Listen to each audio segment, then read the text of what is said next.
dos conceptos importantes: dispersión y exactitud.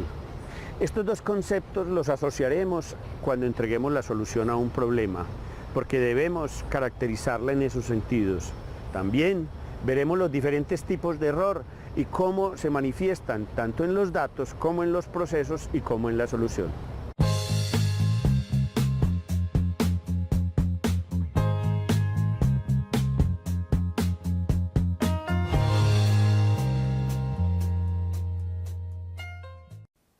Uno de los aspectos más importantes es garantizar que la solución que nosotros obtuvimos es buena y confiable.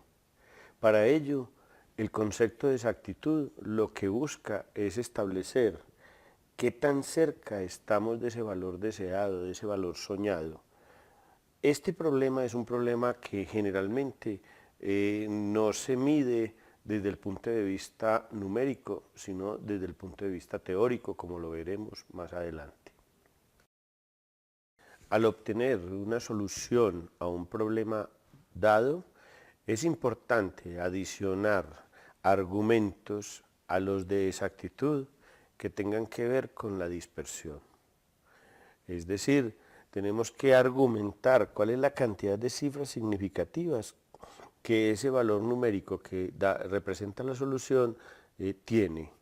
Esto es muy importante porque entonces, dada la solución a un problema, tenemos que presentar argumentos de exactitud y argumentos de dispersión. Para diferenciar los conceptos de exactitud y dispersión, utilicemos un ejemplo planteado por Chapra en su texto Métodos numéricos para ingenieros. Se supone que estamos disparando a una diana y el centro de la misma es el blanco. En el primer caso, observamos que los tiros están todos muy cercanos al blanco y al mismo tiempo están muy juntos entre sí. Podríamos decir que es exacto por la cercanía al blanco y no disperso porque los tiros están muy agrupados. En el siguiente ejemplo, observamos todos los tiros muy agrupados, pero lejos del blanco. En este caso es no disperso, pero inexacto. En el tercer caso, observamos que están demasiado dispersos, a pesar de que uno de los tiros le pegó al blanco.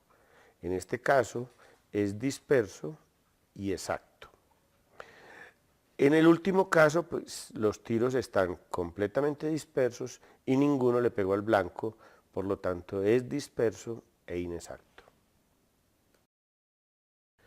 Con el objetivo de conocer un poco más en detalle los diferentes tipos de error, vamos a hacer una pequeña clasificación. Hablaremos de errores inherentes, de propagación y de truncamiento. Entremos en detalle. Uno de los errores más importantes es el error de propagación debido a la importancia que tiene este en la solución de un problema. Una definición básica podría ser la siguiente: si tenemos unos parámetros de entrada en una operación, estos parámetros fueron el resultado de otras operaciones previas, entonces traen un error.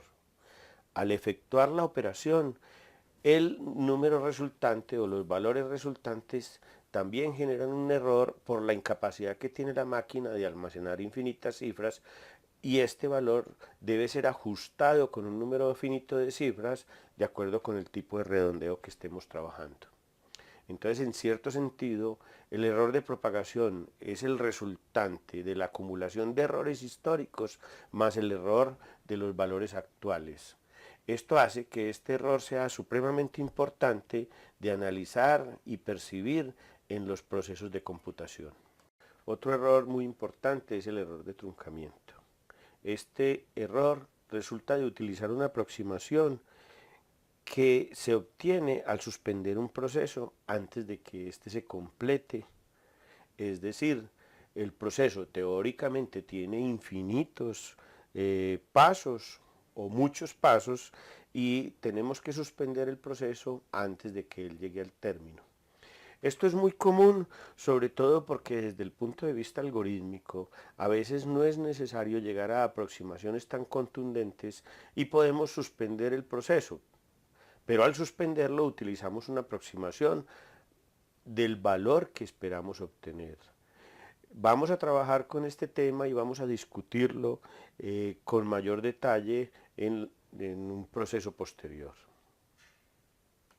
Para entender de manera adecuada cómo funciona el error de truncamiento, vamos a utilizar la serie de Taylor. La serie de Taylor se utilizan para estimar el comportamiento de la función en un intervalo, sobre el cual se conoce el comportamiento de un punto de dicho intervalo. Ese comportamiento está expresado por el conocimiento de la función y todas sus derivadas. Veamos cómo es. La función f se estima entonces como un polinomio, que va a ser el polinomio de Taylor, más un resto. Ese polinomio está expresado por la combinación de la función con la primera derivada, con la segunda, con la tercera y sucesivamente, tal como se observa en la diapositiva. Observe que el error está siendo planteado como el resto de términos que se dejaron de sumar a dicho polinomio. Entonces, en cierto sentido, partimos el comportamiento de la función en dos aspectos. Una parte del polinomio se utiliza para aproximar el valor y otra segunda parte para estimar el error.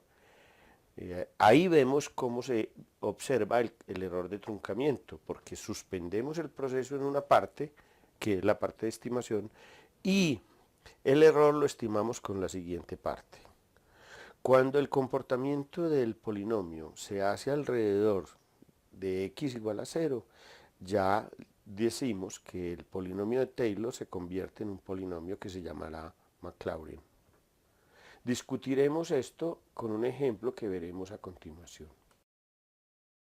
Supongamos que queremos calcular el valor de e a la 0.4 con un número de decimales correctos, en este caso supongamos que 5. Primero entendamos la pregunta. ¿Qué significa obtener 5 decimales correctos? Significa que el error absoluto debe ser menor que 0.5 por 10 a la menos 5. Si fueran cifras significativas tendríamos que calcular el error relativo y en ese caso la cota del error sería 5 por 10 a la menos 5. Bueno, lo primero es entender que e a la x se puede expresar en serie de Taylor. Ahí la tenemos, la serie de Taylor expresada para e a la x. Entonces lo que vamos a hacer es empezar a obtener aproximaciones. Primero tomamos el primer término, obviamente sustituyendo en 0.4. Luego el segundo término, que en este caso sería 1 más x, sustituyéndolo en 0.4. Como ya tenemos dos aproximaciones, podemos calcular el error. De manera sucesiva calculamos ya no con dos términos, sino con tres, luego con 4 y a medida que vamos avanzando vamos calculando el error hasta que lleguemos a un momento en que el error absoluto sea menor que 0.5 por 10 a la menos 5, porque son 5 decimales correctos.